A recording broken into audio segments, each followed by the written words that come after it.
Saúdo os irmãos com a paz do Senhor. Queridos, fiquemos de pé. Vamos agradecer a Deus pelo que está sendo feito até agora. E logo a seguir, pastor Arlington estará nos falando sobre o capítulo 13 de Marcos. Que é uma bênção esse capítulo 13, viu?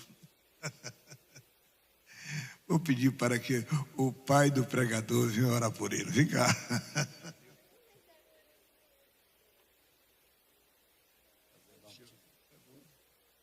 A paz do Senhor, queridos irmãos, queridas irmãs, oremos ao Senhor.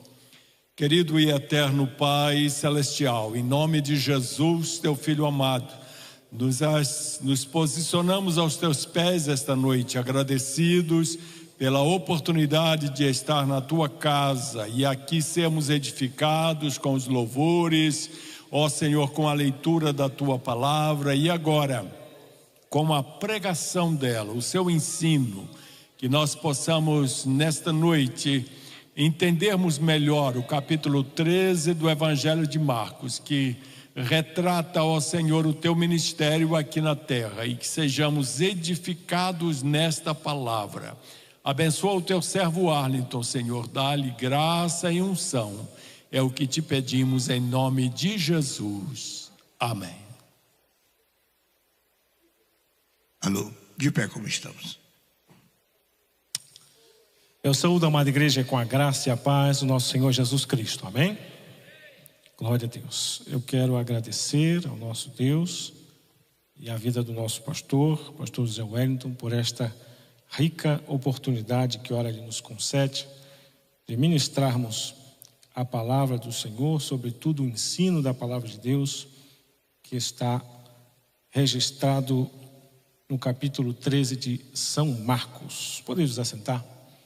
Glória a Deus. A minha oração é para que não seja eu falando, mas seja o Espírito do Senhor ministrando no coração e na vida de cada um dos irmãos. Meus queridos irmãos, mantenha a sua Bíblia aberta em Marcos, no capítulo de número 13. É um capítulo muito especial. E o tema deste capítulo é a segunda vinda de Cristo. E nós vamos, para que possamos compreender a mensagem desse texto, nós vamos dividi-lo em 7 partes. Primeiro, do verso 1 ao verso 2, fala-nos sobre a profecia de Jesus da destruição do templo. Do verso 3 ao verso de número 13 são os sinais do fim. Do verso 14 ao verso 18 são os sinais do aparecimento do anticristo. O verso 19 ao verso 23 fala sobre a grande tribulação. O verso 24 a 27 a descrição da segunda vinda. Do verso 28 a 31 a parábola da figueira. E do verso 32 ao 37 falando sobre o dia da vinda de Cristo, que é desconhecido. Nós vamos caminhar por sobre esses versículos. Então abra sua Bíblia em Marcos capítulo 13. Nós vamos fazer a leitura inicial do verso 1 e o verso 2. Os irmãos nos acompanhem, nós vamos, tanto quanto possível, caminhar por sobre esses versículos e observar os ensinamentos que o Senhor tem para a nossa vida e para o nosso coração. Marcos 13, verso 1, diz assim a palavra do Senhor nessa versão do verso 1 ao 2. Saindo Jesus do templo, disse-lhes uns dos seus discípulos: Mestre, olha, que pedras, que edifícios. Respondeu-lhe Jesus: Vês estes grandes edifícios? Não ficará pedra sobre pedra que não seja derrubada.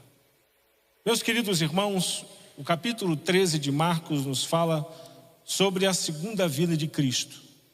Um dos assuntos mais distorcidos e desacreditados da palavra do Senhor. Muitos falsos mestres negam que Jesus voltará. Outros tentam enganar e ser enganados, tentando marcar uma data da volta de Jesus. E ainda outros dizem crer mas vivem como se Jesus jamais fosse voltar. É um tema importantíssimo para a nossa vida como cristãos, porque ele vai nos exortar à vigilância. E esta primeira parte do capítulo, meus queridos irmãos, nos fala de um dos discípulos de Jesus que estava muito admirado com a beleza do templo. O templo realmente era considerado uma maravilha. E o nosso Senhor Jesus vai predizer de que o templo seria derrubado e que não ficaria pedra sobre pedra. E esta palavra se cumpriu no ano 70, quando o general Tito, ele invadiu Jerusalém e foi um grande massacre, uma carnificina, e o templo foi destruído, completamente destruído. E o ouro que havia no templo, por conta do fogo, derreteu e se apegou às pedras, de forma que os soldados, antes de irem embora, eles tiraram efetivamente as pedras, porque nessas pedras estava o ouro encravado, e realmente, assim como Jesus predisse, não ficou pedra sobre pedra. Meus queridos irmãos, a grande lição que nós aprendemos com esta profecia de Jesus é que a verdadeira glória da igreja não consiste nos nossos prédios de adoração pública, mas sim na nossa fé e na piedade de cada um dos membros da igreja. A glória da igreja não está no prédio. A glória da igreja é quando nós damos lugar ao Espírito Santo para que Ele possa fazer a sua vontade através de nós. No verso de número 3 ao verso 13, diz assim a palavra do Senhor: assentando-se ele no Monte das Oliveiras, em frente do templo, Pedro, Tiago, João e André lhe perguntaram em particular: dize-nos, quando acontecerão estas coisas? E que sinal haverá todas elas estiverem para cumprir-se? Disse-lhe Jesus: cuidai para que ninguém vos engane. Muitos virão em meu nome dizendo: sou eu, e enganarão a muitos. Quando ouvirdes de guerras e de rumores de guerras, não vos perturbeis. Tais coisas devem acontecer, mas ainda não é o fim. Nação se levantando contra nação, reino contra reino, haverá terremotos em diversos lugares e fomes. Estas coisas são um princípio de dores. Deveis estar de sobreaviso. Sereis entregues aos tribunais e açoitados nas sinagogas. Sereis levados à presença de governadores e reis por minha causa, para lhes servir de testemunho. Primeiro, porém, o evangelho deve ser pregado a todas as nações. Quando vos conduzirem para vos entregarem, não vos preocupeis com o que haveis de dizer. O que vos for dado naquela hora, isso falai, pois não sois vós o que falais, mas o Espírito Santo. Um irmão entregará à morte outro irmão, e o pai ao filho. Filhos se levantarão contra os pais e os matarão. Sereis odiados de todos por causa do meu nome, mas aquele que perseverar até o fim será salvo. Meus queridos irmãos, nós vamos observar neste ensinamento de Jesus pelo menos 3 tipos de sinais que mostram o fim.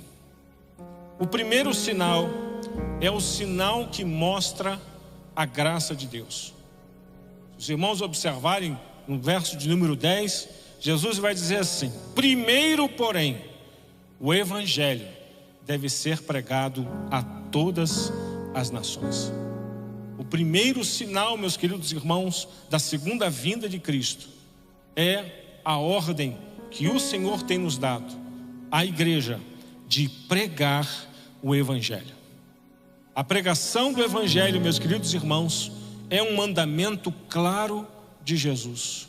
Nós devemos pregar a tempo e fora de tempo. Nós devemos pregar Jesus e, se necessário, usemos palavras. mas ter uma vida diante do Senhor, um bom testemunho, sermos como cartas vivas. Esta é a orientação de Jesus. Primeiro, pregar a palavra do Senhor, não somente na igreja, mas em toda e qualquer oportunidade que ora o Senhor nos concede de falarmos acerca da palavra do Senhor e da verdadeira fé que há em Cristo Jesus.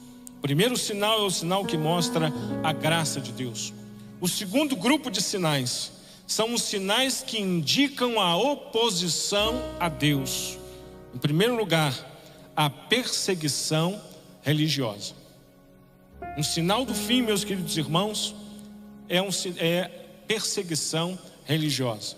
E esta perseguição, ela tem se apresentado ao longo dos tempos, através dos judaizantes, através dos romanos, através dos governos totalitários que impedem a pregação do Evangelho, através do nazismo, que durante muito tempo perseguiu o povo de Israel, através do comunismo, que procura de alguma forma calar a voz do Evangelho, através do islamismo, também deseja que o Evangelho não seja pregado e que haja uma perseguição. Nós estamos vivendo, meus queridos irmãos, este momento de perseguição religiosa. Há uma perseguição velada, há uma perseguição que acontece de uma forma muito sutil. Essa perseguição começa quando você não pode mais falar de Jesus na escola, porque você precisa respeitar a crença das outras pessoas. Depois, essa perseguição vai para os hospitais, quando já alguns fecham as portas para a pregação do Evangelho, já não deixam mais os irmãos fazerem visitas, já não se deixa fazer orações. A perseguição, ela vai acontecendo. De uma certa forma, a lei do silêncio, que quer fechar o Evangelho dentro das igrejas. Mas estas ações, meus queridos irmãos, nunca serão capazes de calar a verdadeira voz do Evangelho. O Senhor nos mandou pregar e nós vamos pregar a tempo e fora de tempo. Mas é bem verdade que a perseguição é uma marca e um sinal do fim. A segunda marca do sinal de oposição a Deus é o engano religioso.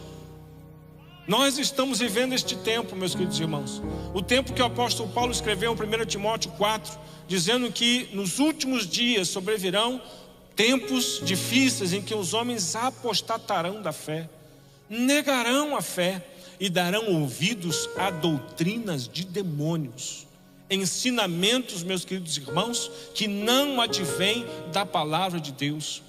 Ensinamentos, meus queridos irmãos, que vêm através de fontes obscuras. Elas vêm travestidas de uma sabedoria, mas é uma sabedoria terrena, é uma sabedoria humana, é uma sabedoria diabólica. Meus queridos irmãos, nós precisamos beber da água pura da palavra de Deus. É a palavra do Senhor que tem o poder de discernir os pensamentos e os corações. É mais poderosa do que espada alguma de dois gumes. E é esta palavra que deve alimentar a minha vida e a sua vida. Você precisa ter um hábito de ler a palavra do Senhor. Você não precisa ler a Bíblia toda em um ano. Na realidade, falta muito pouco, irmãos, para nós lermos a Bíblia inteira. Se a gente pegar e ler a Bíblia sem parar, nós vamos gastar mais ou menos 78 horas para ler a Bíblia toda.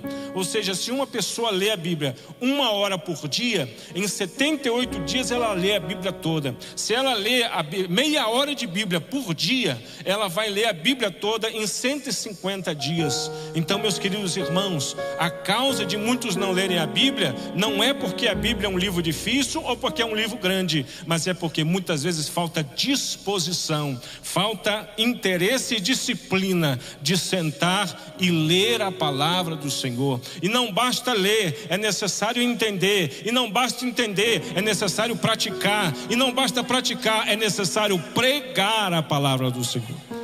E é assim, meus queridos irmãos, que nós vamos evitar os enganos religiosos. Muitos falsos messias, Jesus vai falar de falsos messias, vai falar de falsos profetas, de falsos cristãos, de falsos ministros, de falsos irmãos, pregando e promovendo um falso evangelho e um abandono da fé verdadeira. E a fé verdadeira é a fé que há em Cristo Jesus, o nosso Senhor. Quem Jesus é e o que Jesus fez. E quem Jesus é o Filho de Deus. E o que Ele fez? Morreu na cruz por mim e por você, para pagar pelo nosso pecado.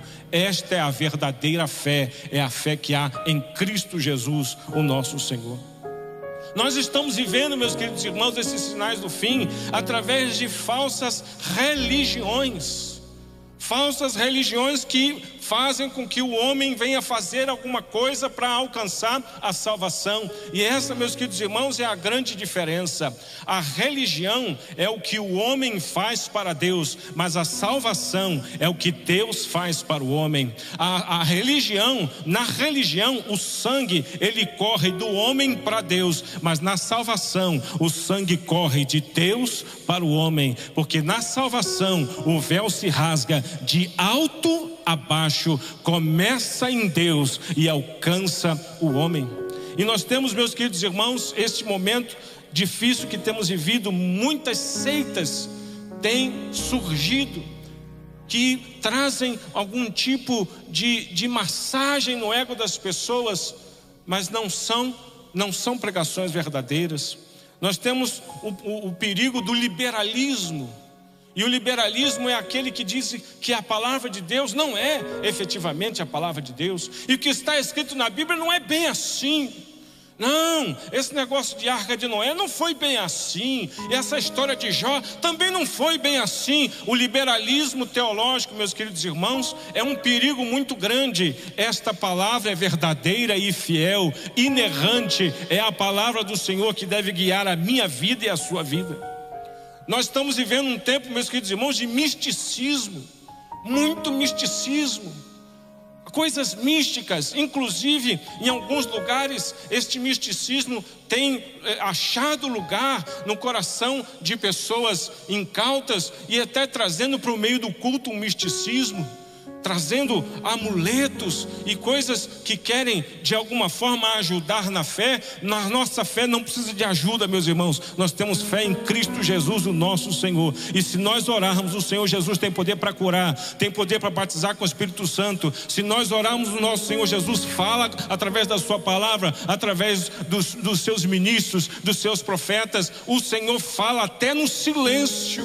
Então, meus queridos irmãos, seitas, liberalismos, misticismo e mais uma palavra difícil, chama-se sincretismo. Os irmãos sabem o que significa sincretismo? É mistura. Mistura, começa a misturar elementos de outros cultos. E meus queridos irmãos, não precisa nem dizer que o resultado disso é bagunça. É quando pessoas atribuem elementos de outros tipos de religiões no culto, e até mesmo questões judaizantes. Até mesmo em alguns cultos por aí, os irmãos entrando com a Arca da Aliança. Meu querido irmão, minha querida irmã, a Arca da Aliança, ela ficou no Velho Testamento. Jesus Cristo abriu um novo e vivo caminho. Não precisamos mais da Arca da Aliança. Não precisamos mais de um sacerdote que apresenta um sacrifício uma vez por ano. Quando você dobra o seu joelho, você fala com Jesus, e Jesus ouve a sua oração e responde a sua súplica. Não há necessidade de inventar caminhos. O que nós não podemos, meus queridos irmãos, é fugir da simplicidade que há em Cristo Jesus, o nosso Senhor. A simplicidade do Evangelho. Então, em primeiro lugar, os sinais que indicam oposição a Deus: perseguição religiosa, engano religioso. E nós vamos observar sinais que indicam o juízo divino: guerras e rumores de guerras, nação contra nação, reino contra reino. Meus queridos irmãos, se nós olharmos para a história, para cada ano de paz, nós tivemos 13 anos de guerra. Para cada ano de paz, 13 anos de guerra. Inclusive, nós estamos vivenciando um tempo de guerra hoje. Nós estamos passando por este tempo de guerra. E esse é um sinal do juízo divino. Terremotos, o próprio planeta entrando em convulsão. E também fome. Um período e um lugar onde há tanta abundância de mantimento, nós temos pessoas que passam fome. Esses 3 sinais, meus queridos irmãos, indicam um fim que está muito próximo. Do verso de número 14 ao verso de número 18, nós vamos falar sobre os sinais do aparecimento do anticristo. Quando virdes a abominação que causa a assolação, situada no lugar onde não deve estar, quem lê entenda, então os que estiverem na Judeia fujam para os montes, o que estiver no telhado não desça para casa, nem entre para tirar coisa alguma da sua casa, o que estiver no campo não volte atrás para buscar a sua capa. Ai das que estiverem grávidas e das que estiverem amamentando naqueles dias. Orai para que isso não suceda no inverno. Meus queridos irmãos, nós vamos observar que a figura do anticristo, ela é prefigurada e descrita nesse texto. Jesus vai fazer menção de um sacrilégio que é mencionado lá no livro de Daniel. E nós temos que entender algo sobre a palavra do Senhor.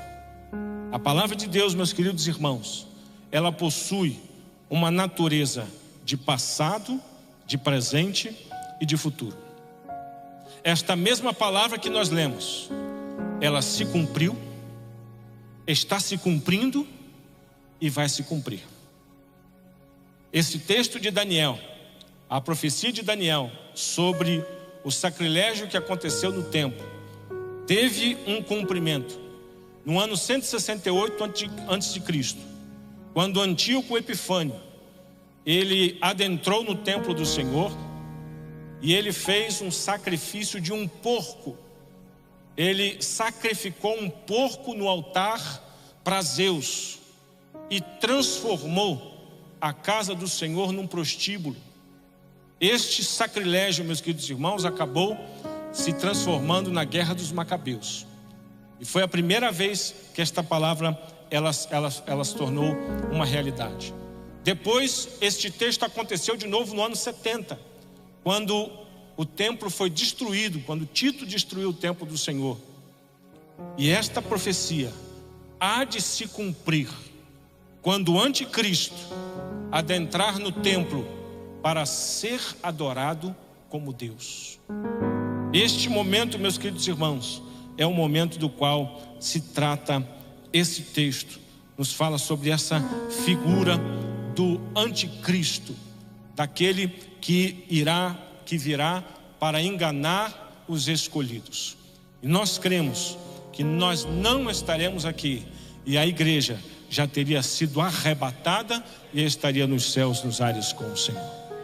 Mas o nosso Senhor Jesus avisa uma palavra muito importante, da qual um pastor que coopera conosco no Rio de Janeiro sempre falava, e eu digo para os irmãos essa noite: Deus avisa antes. Meus irmãos, Deus sempre avisa antes. E é por isso que a palavra de Deus diz: quem tem ouvidos para ouvir, ouça o que o Espírito diz à igreja, porque Deus avisa antes. Sempre. Vai acontecer alguma coisa, Deus te avisa antes. Você precisa estar atento para ouvir. E é isso que Jesus está falando aqui aos discípulos. Vocês estejam atentos. Jesus vai falar, meus queridos irmãos, nesse texto, naquele momento, para aquilo que haveria de acontecer no ano 70. Só conseguiu escapar dessa carnificina que aconteceu em Jerusalém quem não estava na cidade. Quem estava na cidade acabou morrendo ao fio da espada. Os romanos mataram crianças, idosos, sacerdotes. quem estava na cidade morreu. Só sobreviveu quem não entrou na cidade ou quem fugiu. E era isso o que Jesus estava tratando aqui também. E isso também há de acontecer nos dias da tribulação, da grande tribulação, que precederão a segunda vinda do nosso Senhor Jesus Cristo. Do verso 19 ao verso 23 diz assim a palavra do Senhor: porque naqueles dias haverá uma aflição tal, qual nunca houve desde o princípio do mundo que Deus criou até agora, e nunca jamais haverá. Se o Senhor não abreviasse aqueles dias, ninguém se salvaria, mas por causa dos eleitos que Ele escolheu, abreviou aqueles dias. Então, se alguém disser: olhai, aqui está o Cristo, ou olhai, ali está, não acrediteis, pois se levantarão falsos cristos e falsos profetas, que farão sinais e prodígios para enganar, se possível, os eleitos. Estai, pois, de sobreaviso, eu vos disse tudo de antemão. Então, meus queridos irmãos, Jesus está falando aqui acerca da grande tribulação. Está falando sobre o cuidado de Deus para com seus eleitos, avisando aquilo que haveria de acontecer e falando acerca do perigo da sedução. Se alguém vos disser: olhai, aqui está o Cristo, ou olhai, ali está, não acrediteis, pois se levantarão falsos cristos e falsos profetas, que farão sinais e prodígios para enganar, se possível, os próprios eleitos. E isto, meus queridos irmãos, é uma descrição do que acontecerá antes da segunda vinda de Jesus. Haverá um período de sedução e muitas pessoas vão acreditar que o anticristo que há de aparecer, ele seria a pessoa de Cristo da qual Israel está esperando. Mas o Senhor avisou: estai, pois, de sobreaviso, eu vos disse tudo de antemão. No verso 24 ao verso 27 diz assim a palavra do Senhor: mas naqueles dias, depois daquela aflição, o sol escurecerá, a lua não dará a sua luz, as estrelas cairão do céu e os corpos celestes serão abalados. Então verão o Filho do Homem vir nas nuvens com grande poder e glória.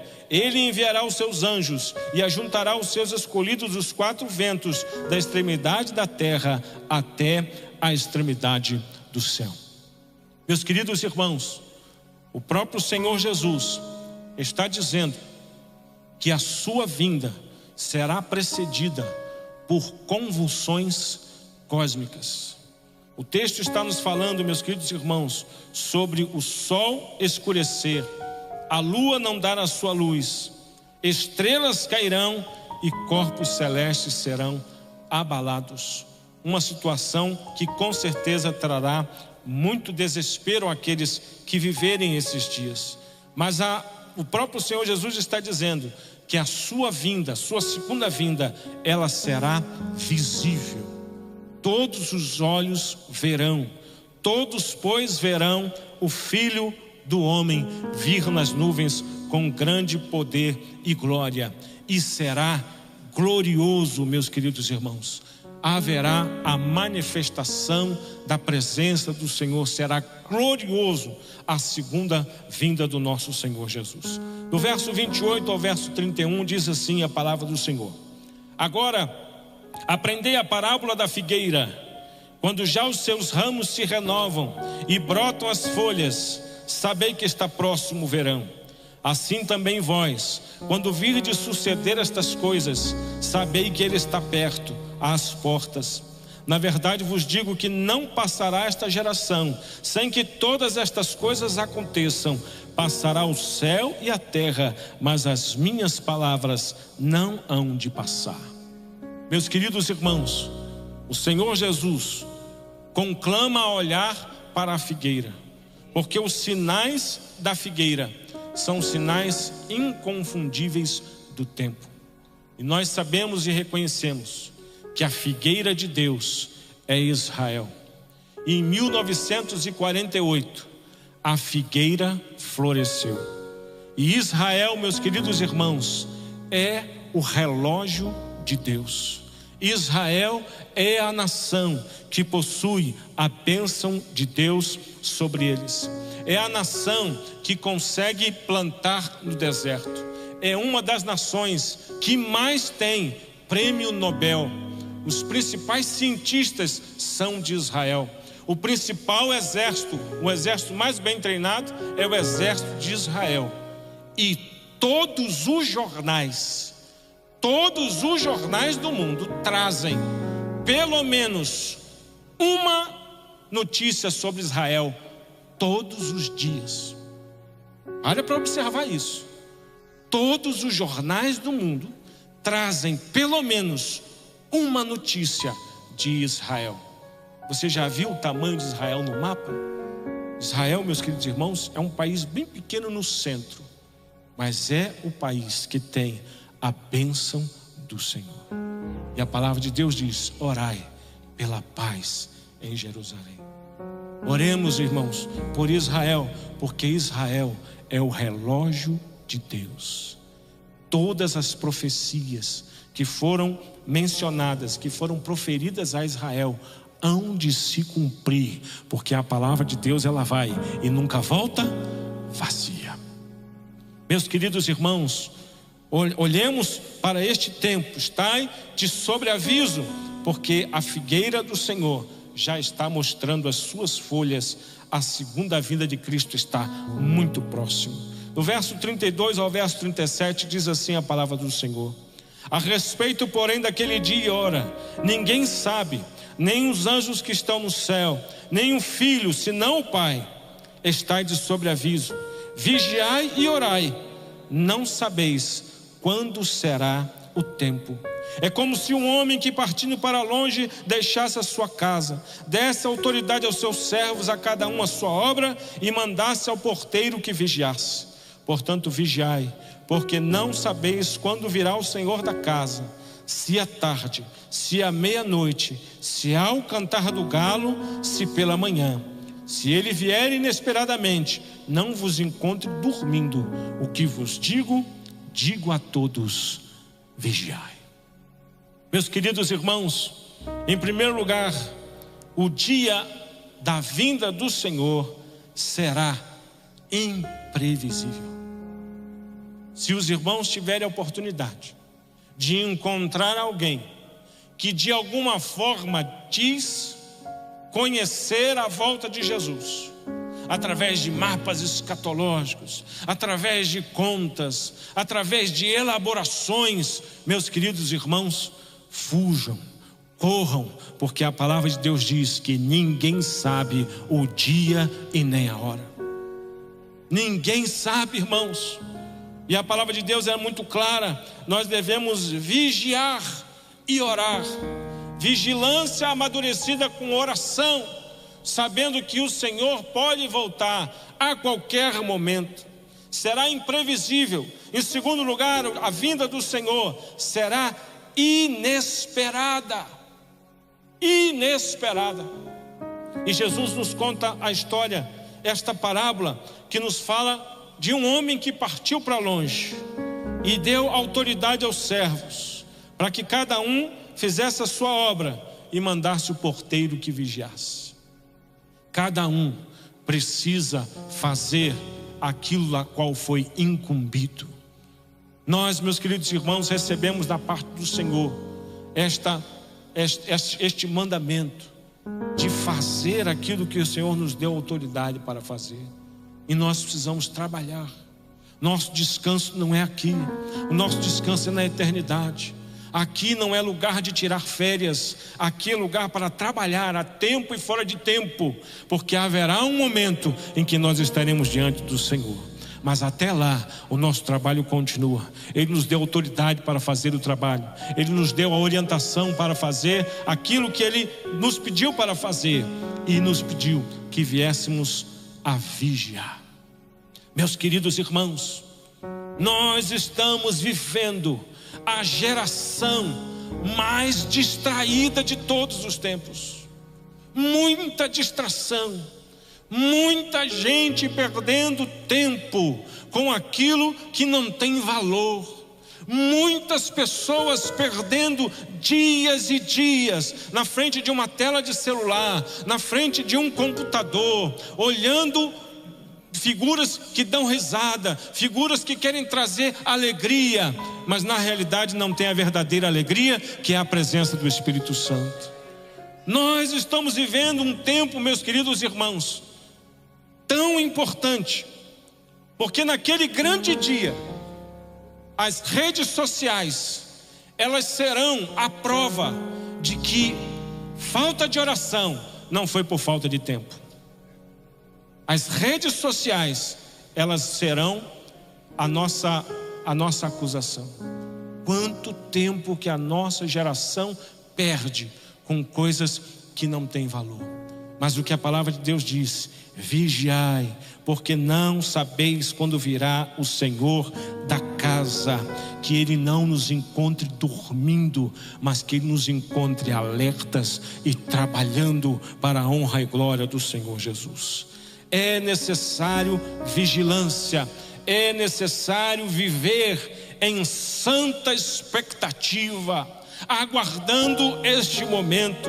Para algumas pessoas, a vinda do Senhor Jesus é algo que tira a paz, é algo que tira a alegria, é algo que dá medo. Alguém diz assim: não, pastor, Jesus não pode voltar agora. Não, eu ainda não paguei a minha casa, eu ainda não comprei um apartamento, eu ainda não comprei um carro, eu ainda não me casei, eu ainda não viajei para fora, pastor, não fiz tantas coisas, Jesus não pode voltar agora. Meus queridos irmãos, essa é a visão mundana. O que nós devemos dizer: Maranata, ora vem, Senhor Jesus. Pode vir, Senhor. Nós estamos prontos, nós estamos preparados e vivendo como se Jesus voltasse agora, como se Jesus voltasse neste momento, tratando de forma muito séria a questão do pecado. Todo pecado precisa ser confessado, todo pecado precisa ser abandonado, todo pecado precisa ser deixado de lado, todo embaraço desta vida precisa ser deixado, porque nós fomos chamados para a vigilância, aguardando Jesus voltar, e Ele pode voltar a qualquer momento. É uma verdade que precisa estar indelével, marcada no nosso coração. Você não pode permitir que de alguma forma a falta de esperança tire esta lente tão importante: olhar a vida através da volta do nosso Senhor Jesus Cristo. Ele há de voltar, Ele vai buscar a sua igreja, e nós precisamos continuar trabalhando, pregando e procurando tirar, irmãos, mais uma alma da fila do inferno. Para cada pessoa que você fala de Jesus, é menos uma alma para o inferno e mais uma alma para Deus. E é assim que nós devemos viver, nesta santa expectativa e dizendo: Maranata, ora vem, Senhor Jesus. Que neste dia, que no dia glorioso da volta do Senhor, Ele nos encontre vigilantes, preparados e alegres para o grande dia em que hemos de encontrar o Senhor nos ares. Que Deus nos abençoe, e eu agradeço essa oportunidade, no nome santo de Jesus. Amém.